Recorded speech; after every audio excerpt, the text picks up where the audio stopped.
All right, man, peace. So, brothers, right now, I believe that we're in the midst of a very meteoric rise for Mr. Errol Spence Jr., and we've seen this in boxing in the past.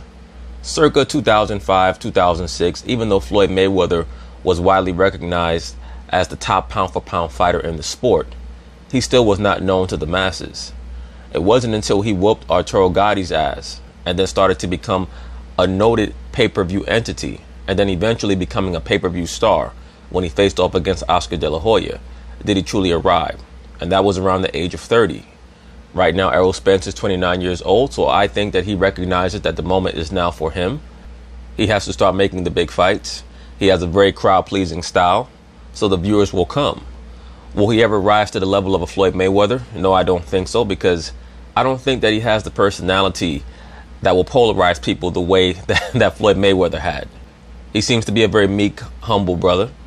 And there's nothing wrong with being humble, but you do have to be able to sell yourself. And in the process of selling yourself in a combat sport, that does mean that you're going to have to be a bit braggadocious.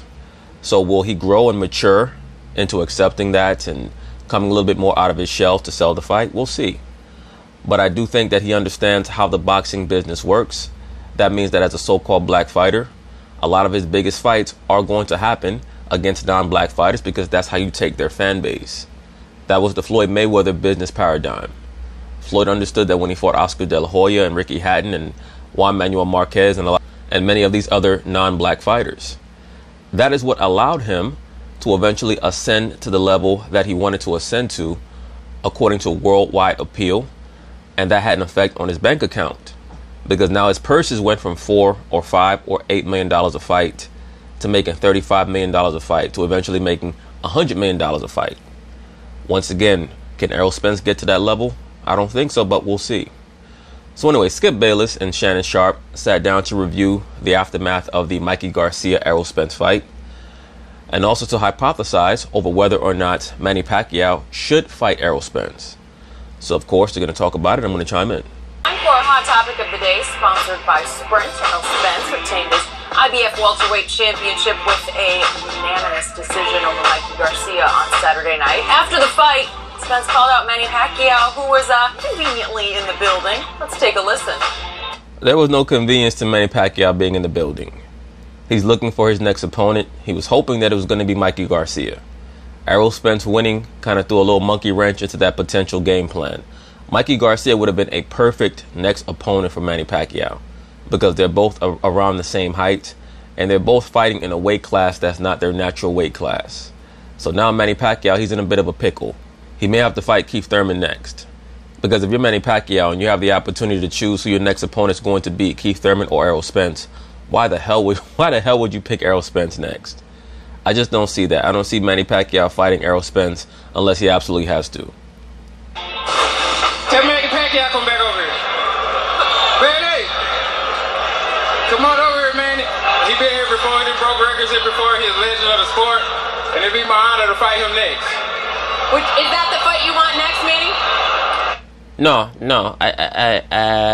I don't want to fight big nigga. He too big.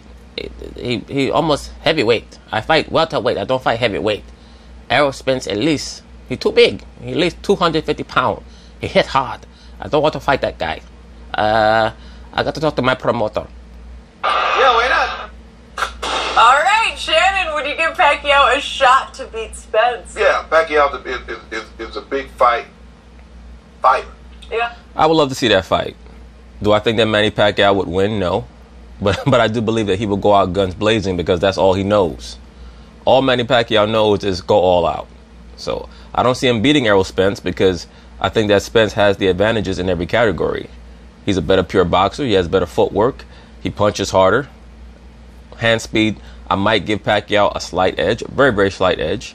But Errol Spence, he's taller. I mean, it's just going to be too many advantages. The age advantage as well.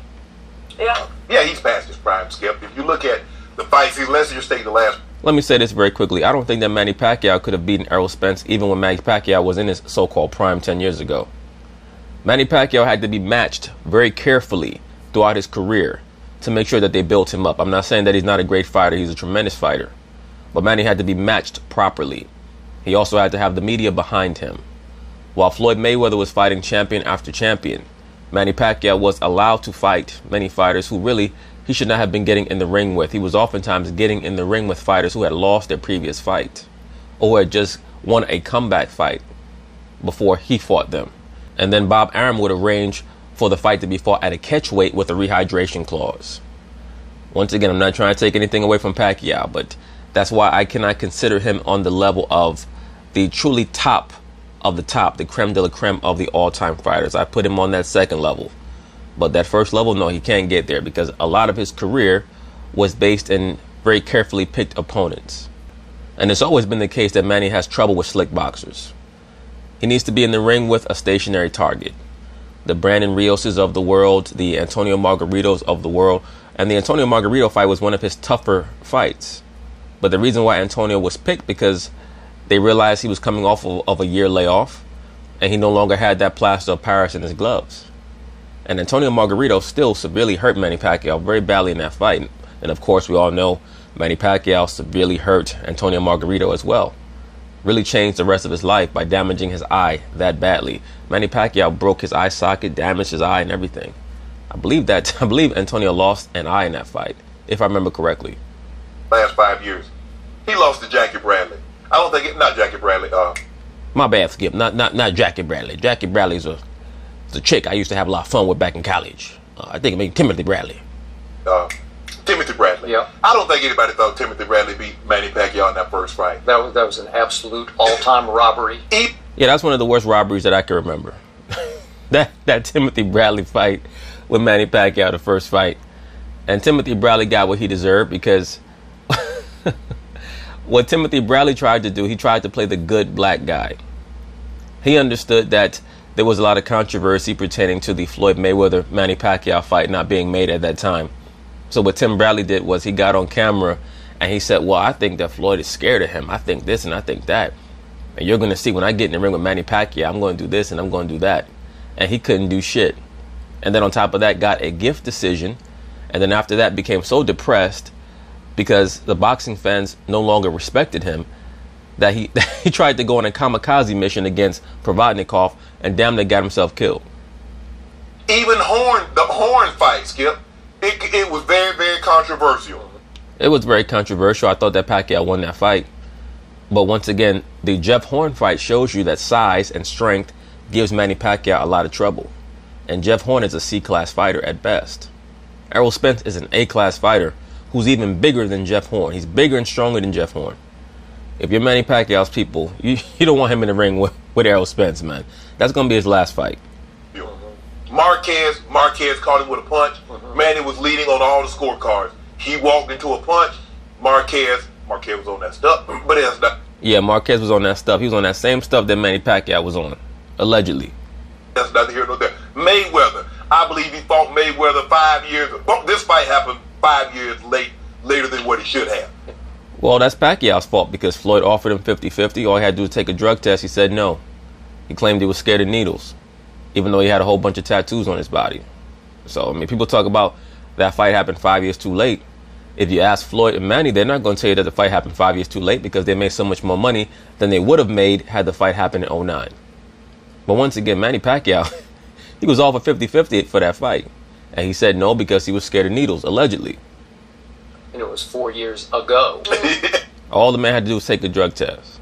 Wow. And so that lets you know how long ago this fight should have happened before it actually happened.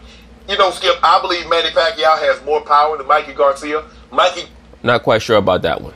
Mikey Garcia moved up 2 weight classes. I'd probably agree with you. I'd probably lean towards that, but not quite sure. It looked like he had moved up 2 weight classes. His body looked like he didn't train 1 minute.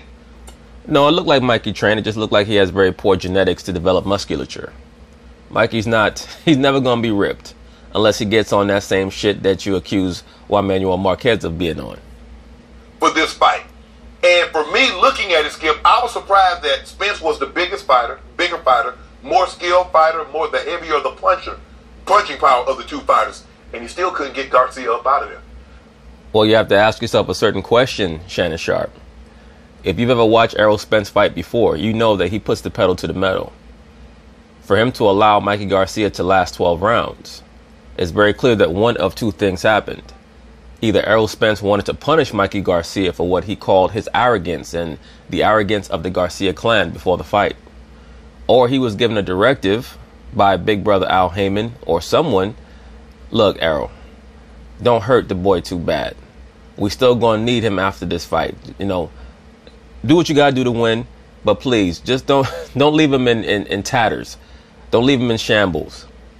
Please just try to not hurt him too bad, because there were certainly moments in the fight where Errol Spence would try to rush him, and it appeared as if he was purposefully missing punches. So once again, the only question in my mind was he trying to preserve Mikey Garcia to punish him throughout the fight? Or was he told by certain higher ups to not beat him too bad, to not knock him out too bad? Now, Garcia's got heart. He's got guts. Got a lot of heart. Very strong, tough guy too. If you were to ask me, I would say that the reason why Errol Spence did not put the pedal to the metal fully, especially in the middle rounds, is because he wanted to punish Mikey. And that's why I likened it to the first Ali versus Floyd Patterson fight. There were moments in that first Ali versus Floyd Patterson fight, very similar fight. Ali being the taller, stronger, younger opponent. Patterson being highly skilled, very dangerous still, even though he was much smaller. Really fighting in a division that he had no business in. Floyd Patterson was not a real heavyweight. He really belonged at light heavyweight or cruiserweight, but there was no cruiserweight division at that time. And Ali just played with him. He tortured him and carried him at certain points in the fight to try to make the punishment last longer. And I saw the same thing with Errol Spence and Mikey Garcia. And he's got an iron jaw. And you know what, Skip?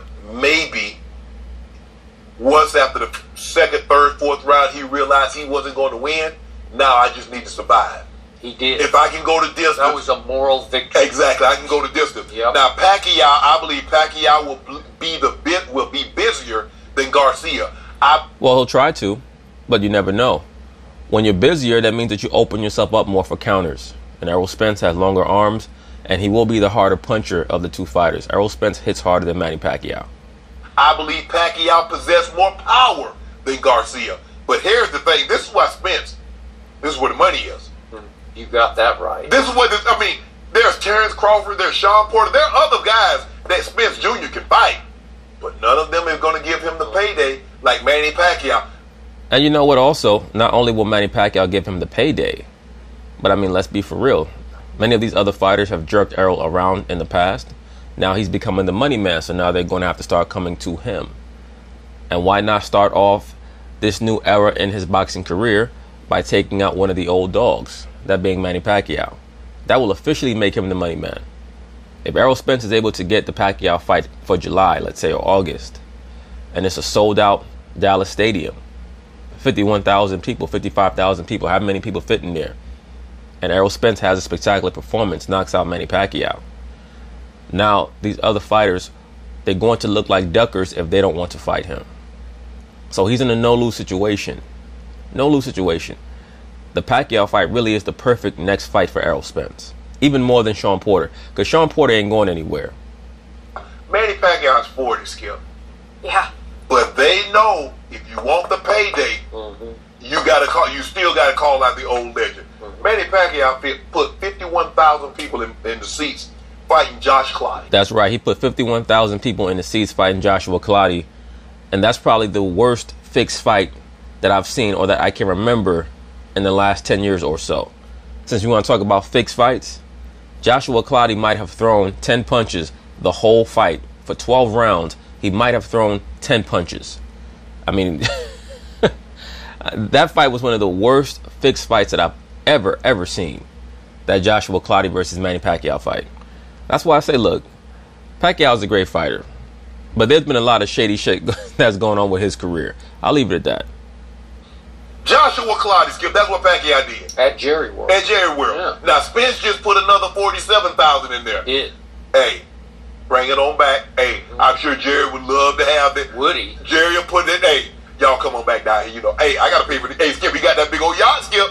Somebody got to pay for that thing. I think he's doing just fine. No, he got to put gas in it. Yeah, got And he got to pay. You got to pay Lawrence Taylor, DeMarcus Lawrence Taylor, Dak, Zeke. Yeah. They got to eat. Salary cap. Don't do this, Skip. Salary Keep cap. on hollering salary cap. Get them people their money. But I would pay to see Pacquiao fight Spence. I would pay to see that fight as well. I really would. I didn't pay to see the Errol Spence versus Mikey Garcia fight because I knew that was going to be a blowout. But this next one, I would pay to see that. This potentially next one, assuming that Errol Spence is able to make the fight with Manny Pacquiao, I would definitely pay to see that one. Hopefully, their undercard will be just as strong as the main event. For a main event like that, you have to have at least 2 bouts before the main event that people are interested in watching. I would pay for it too, but I would rubberneck it like I would a bad accident. Really? You just looking because it's there, huh? I love Manny Pacquiao. I have a long history of loving Manny Pacquiao up until May 2nd, 2015 in Las Vegas. The reason why you have a long history of loving Manny Pacquiao is because you thought that he was going to be the guy to defeat that big mouth Negro, Floyd Mayweather. That's why. And that's how Pacquiao built up his career, as being the anti-Mayweather. And Bob Arum was brilliant in the way in which he built up Manny Pacquiao. Yes, I was there, and I believed with all my heart and soul Manny Pacquiao would beat your man Floyd Mayweather Jr. I thought he would beat him. Oh, well, you thought he would beat him then. I was talking about now. No, now. I mean, no. But back then. Yeah, Okay. Because I thought he was healthy, and he was not. He tore his rotator cuff while sparring about 3 weeks before that fight. Allegedly. I tried to get an injection, which they didn't put the right paperwork in before the fight that night. Las Vegas, the Nevada Commission said no. So he fought him basically with one hand tied behind his back. Allegedly. And he hung in there. No, he didn't. He got thoroughly outclassed. And he lost, but a lot of people, starting with Evander Holyfield, thought he won anyway, just because he was the aggressor the whole. No, the reason why Evander Holyfield thought he won is because Evander Holyfield wanted him to win. Evander Holyfield came into the fight hoping that Manny Pacquiao would win the fight. So all he needed was for Manny Pacquiao to last all 12 rounds and to not get knocked down. And he was going to say that Manny Pacquiao won the fight. A lot of old school fighters are very resentful of Floyd Mayweather because not only did he beat the system, but he beat the system fighting in a style that was not blood and guts. So if you're an Evander Holyfield, if you're a Ray Boom Boom Mancini, they're like, not only did this guy beat the system, it's almost like if you're on a long line and somebody cuts the line because they know the person at the front of the line or they know the security guard. People get upset because they're like, I have to wait here. How come you don't have to wait here? And that's how Floyd Mayweather did it. He did it a smarter way. And many of these fighters, they just don't have the mental acumen to figure out how to beat a system. So they get upset with people who do. The whole fight. Right. So the point is, that was the peak. That was the crescendo. That was the last gasp, last chance for both Floyd and Manny to do that. Right. Because one was 36, Manny, and one was 38, Floyd. Well, that's the last time it's going to have any credibility. Right. Because now it's... No, they could still make the fight. People would watch. It wouldn't sell anywhere near 4.4 million views. But, it would do over 1 mil. It's 40 to 42. It has no credibility. Right. Like, stop it. Right. Neither does this. Because this is the one, you're right. Because Errol Spence, as soon as the fight ended, he's like, Manny, get him over here. I need my payday. Yes. I need you. You're a legend. That's how he's supposed to think. He's 29 years old. He's no longer fighting for clout. Now he has to start understanding the business aspect of the sport. This is where he's going to have all his major paydays. The Keith Thurman fight, the Manny Pacquiao fight, the Sean Porter fight, the Terrence Crawford fight. He should be making 8 figures for all of those matches. And Manny was kind of sheepish about it, like, well, What? I guess so. Man, I came to watch the fight. I guess so. I wasn't supposed to be in the ring. Yeah, maybe. Jerry loves it. And then, then Manny just walks away from the interview. He could usually, when Manny wants something, like Manny wants Floyd again right now. Yeah. Well, yeah, he wants Floyd again, but he don't want no problem with this boy Spence. It's just not worth it for him. It's not worth it right now. He's going to try to exhaust his opportunities to get Floyd, and if he can't get Floyd, then he'll make the fight with either Spence or with Thurman. One would think, because that's really why he's with Al Heyman. He came to Al Heyman to get the Floyd fight. Yeah. His PR guy sent me a quote over the weekend that he's bashing Floyd again. who cares? Like, I don't care. Right. I care about this because I care about his health Right. and his safety. Right. He now. In other words, you know that Spence is going to wise up that dude, because that's the truth. That's what's going to happen. Errol Spence is going to wise up Manny Pacquiao. He now has political responsibilities in the Philippines. Allegedly. He's 40 years of age. He has political responsibilities, a.k.a. a Ponzi scheme to run, allegedly. And again, would he love the money? Does he just, a lot of people think he needs the money because he gives away so much of his money in the Philippines. Allegedly, he gives away all that money. Or are his public philanthropic efforts just an attempt to throw off the scent of what he's really doing with many of his donations? And he would not be the only one. That's what politics is all about. Politics is waxing fat off of donations and then making public displays of what you're doing with the money that you're receiving to throw people off the scent. In the Philippines? Yeah, probably so. Is it worth it to risk your health here? Because this is the one where you get hurt. Right. Because Errol Spence is long and strong and quick and skilled. Right. In other words, you don't see any weaknesses in the brother right now, Skip Bayless. I mean, you look at Errol Spence, it's like, wow, he's like a Marvin Hagler with faster hands and feet and better head movement. And I've been someone who's been getting on Errol Spence about his head movement, but he showed me a different chamber from what I've seen from him in the past. So my esteem for him has gone up greatly. Right now, just based off of what I saw against Mikey Garcia, he's definitely in contention for being considered the best pound-for-pound fighter in the sport. In my view, it's 4 names. There's Errol Spence, there's Terrence Crawford, there's Vasyl Lomachenko, and there's Canelo Alvarez. Those are the 4 names right now where you could throw them into a hat and pick out a certain name. And if you were to say that that's the #1 pound-for-pound fighter in the sport, you can make a very good case for it. Right. They're both left-handed, somebody that could counterbalance. But the thing is, Skip, if you look at it, but Manny Pacquiao has fought at 154. Mikey Garcia was moving up 2 weight classes, from going from 140, bypass 147, and goes straight to 154. And here's the No, Shannon, actually, Mikey Garcia was coming from 135 to 147. Here's the thing: he still couldn't even make that.